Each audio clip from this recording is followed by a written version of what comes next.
هلا حبايبي، شلونكم؟ شو اخباركم؟ اليوم حبيت اشوفكم الطائر الكوردن بلو الاوروبي. طبعا انا سابقا شارح على الكوردن بلو بالنسبه للطيور الموجوده.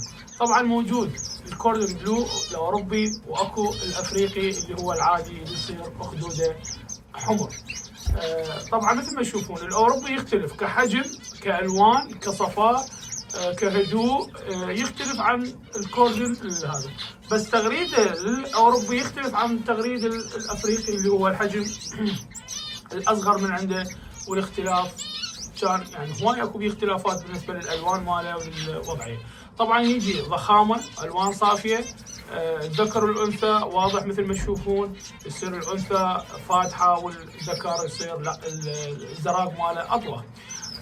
الحجم يصير كلش حلو، يعني واضح هذا الجمال مالته، حتى لونه الرصاصي يختلف عن باقي الافريقي. الافريقي جماله موجود بس مو قد الاوروبي.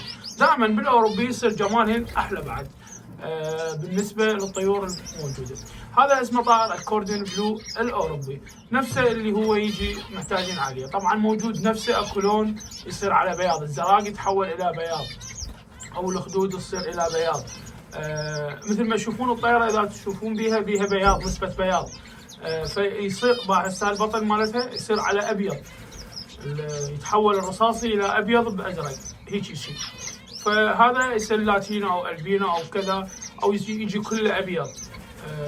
فتجي هاي الالوان. طبعا المشجر ماله كلش روعه وحلو.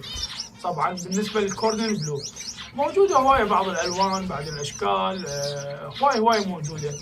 اهم نقطه بالكوردن بلو انه تعطيه الامان انه بالقفص وتكون الطيور جاهزه، الفحل يكون مغرد يجهز. طبعا تغريده يختلف عن التغريد العادي، تغريده كلش حلو وعالي واصفى واحلى. يكون الطير يجهز كامل مكمل، وتقدر انت وزوجك تعطيه الاجواء الصحيحه، الاكل الصحيح، يعتاد على الفواكه، يحب الفواكه طبعا. خاصة إذا كنت معلمهم منهن صغار ياكلون فواكه، فهنا راح يعتادن على هذا الشيء، مو بس على الحبيبات. أهم نقطة بالكوردن بلو ترى هو الدود القبابي. طبعا ياكل دود قبابي بكثرة، وحتى تقدر إنه أنت تنتجه وتنطيه إنتاج صحيح، فهو لازم الدود القبابي. هاي أهم نقطة لازم نكون نعرفها. وراح اشرح لكم بعد هواي اكو طيور ان شاء الله عن هواي امور. وتحياتي لكم حسين انجل، مع السلامه.